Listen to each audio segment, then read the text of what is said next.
In today's video, I'm going to teach you how to add a PST file in Outlook. If you need to open an Outlook data file and make its contents available inside Outlook, this process is very straightforward once you know where to look.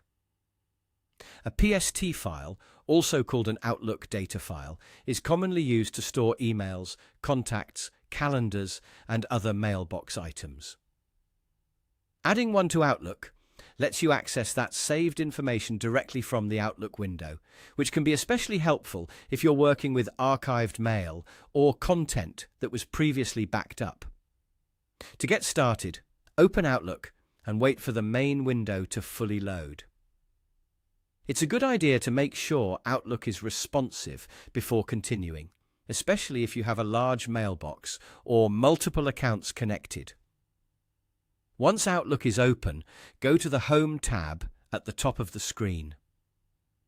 This is where many of the common mail actions are grouped, including options for creating and managing Outlook items. From the Home tab, click New Items. This opens a menu with several choices related to messages, meetings, and other Outlook content. In that menu, select More Items to reveal additional options that are not shown right away. Next, click Outlook Data File.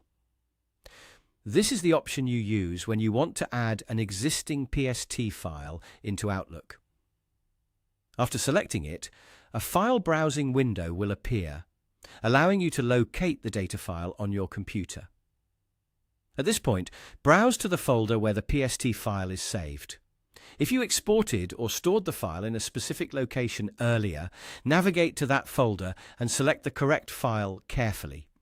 If you're not sure which file to choose, look for the one with the PST file type and confirm the folder location before moving forward. After selecting the file, click OK. Outlook will then add the data file, and in most cases, you'll see it appear in the folder pane on the left side of the Outlook window. You can expand it to view its contents, including email folders and any other saved Outlook items contained in that file. If you don't see it immediately, give Outlook a moment to refresh. Also, keeping your PST files organized in clearly named folders can make them easier to find later, especially if you work with more than one archive. That's all it takes to add a PST file in Outlook. Once it's connected, you can browse the file directly from within Outlook whenever you need it.